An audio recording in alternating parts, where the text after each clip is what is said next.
Yeah, well, this is an announcement that means that by May next year, those pesky little curled up coffee stain stickers on the cafe that say surcharge 1%, 2%, sometimes even 3%, or in some cases they don't even say what the percentage is, those are going to be gone. And that's all about transparency for consumers. It's about consumers knowing the price they're going to pay when they have a look at some price on the shelf. That's the price they pay at the till.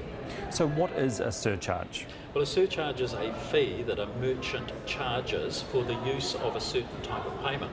And that could be your pay wave, it could be using your credit card, it could be using your phone or your Apple Watch or whatever. It's a fee that's charged, but consumers don't necessarily know what the real percentage is. They don't know whether the merchant is actually charging the correct fee or whether the merchant is actually taking an extra margin on top of the price that's on the shelf. And so that surcharge, a business will add to their price because that's a fee that they have to pay the bank? Yeah, there is a fee, there is a cost, but the Commerce Commission just recently in the last week or two has indicated that they will lower interchange fees. Now those are the bank fees, those are the merchant fees, those are the fees that sit behind surcharges, but the customer, the consumer, sees it as a surcharge when they go and buy their muffin and their cup of coffee in a cafe in the beautiful Coromandel.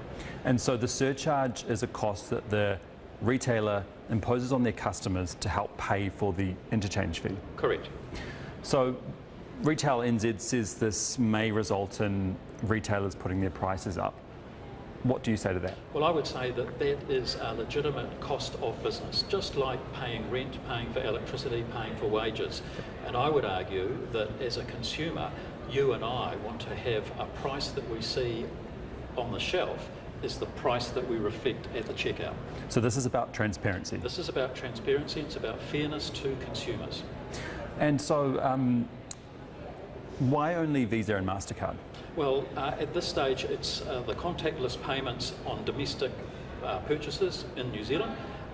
But at some future point we might look at extending beyond that, but we also want to make some room for the newly developing and exciting fintech market that is about to become available to New Zealanders. So from December this year we'll have open banking and a whole new range of payment options, banking options are going to become available to New Zealanders. Okay.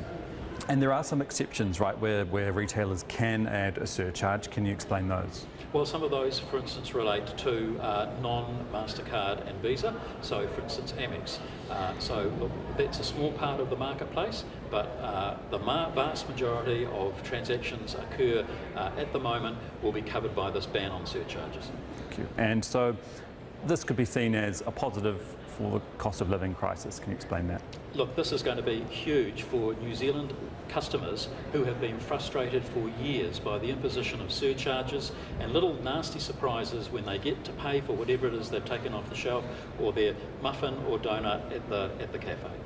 And what kind of feedback have you had from businesses about this, if at all? Well, pretty positive actually, because businesses are often as confused as customers are about the way the charges are made, how much they're paying and what the costs are to their business. So this will bring transparency to not only customers but also to businesses. Thank you. And finally, do you have any comments on just how complicated the payment system has become? I mean, when you list all the different types of fees that are involved, do you think it's gotten a bit too complicated? Well, it's complicated because we try and make it easy. So in the world of technology that we have now, we can literally pay for things by waving a phone or a wristwatch at a terminal. Now, there are costs associated with that. We like the technology, we like the simplicity and ease that it brings for us, but there is a cost to it. And we want to make this transparent, we want to make it clear and simple, and we want to do the same thing that other jurisdictions have done. For instance, in the UK, in the EU, Australia's looking at banning surcharges as well. So that'll bring us into line with them.